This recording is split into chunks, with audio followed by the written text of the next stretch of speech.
Hi guys, welcome to Arjun son of Vyjayanthi movie review. Movie గురించి మీ opinion నాకేంటో తెలియదు కానీ నాకైతే చాలా బాగా నచ్చింది బ్రో మూవీ. ఇంక సినిమా విషయానికి వస్తే అర్జున్ చేసిన తప్పుకి వాళ్ళ అమ్మగారైన వైజయంతి గారు సహించలేక అర్జున్తో మాట్లాడడం మానేస్తారు. మరి వాళ్ళ అమ్మగారిని చివరికి ఎలా కలుసుకున్నాడు అని తెలుసుకోవాలంటే సినిమా చూడాల్సిందే. టోటల్గా ఈ మూవీ కోసం ఒక ముక్కలో చెప్పాలంటే తల్లి కోసం కొడుకు పడే తపన అంతే. ప్లాట్ లైన్ అయితే చిన్నదే కాదన్ను, కానీ దీన్ని చూపించే విధానం చాలా బాగుంది. సినిమాకి మెయిన్ ప్లస్ పాయింట్లు ఏంటంటే క్యారెక్టర్స్, బ్యాక్గ్రౌండ్ మ్యూజిక్, డైరెక్షన్. ఈ మూడు కానీ లేకపోతే అసలు సినిమాయే లేదు. ఇంకా క్యారెక్టర్స్ విషయానికి వస్తే ఎవరికి ఇచ్చిన క్యారెక్టర్లో వాళ్ళు చాలా బాగా చేశారు. మెయిన్గా విజయశాంతి గారి కోసం, కళ్యాణ్ రామ్ గారి కోసం మాట్లాడుకోవాలి. వీళ్ళిద్దరూ అయితే స్క్రీన్ ప్రెజెన్స్ చాలా బాగుంటుంది. కళ్యాణ్ రామ్, విజయశాంతి గారి యాక్టింగ్ తర్వాత ఎవరైనా చెప్పుకోవాల్సింది బాగా ఉన్నారంటే శ్రీకాంత్ భయ్య.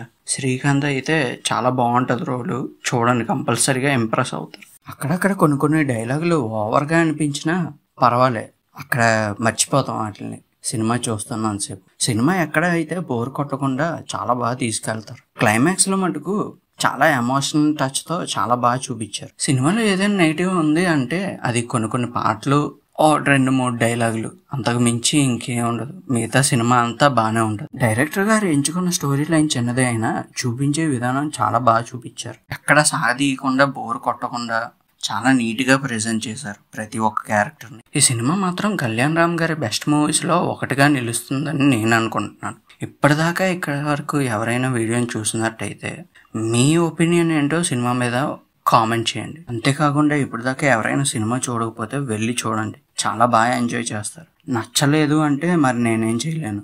ఓకే గైస్, ఇది ఇవాళ వీడియో. ఈ వీడియో కనుక మీకు నచ్చినట్టయితే లైక్ చేయండి, షేర్ చేయండి, కామెంట్ చేయండి, సబ్స్క్రైబ్ కూడా చేసుకోండి నచ్చితేనే, లేకపోతే వద్దు.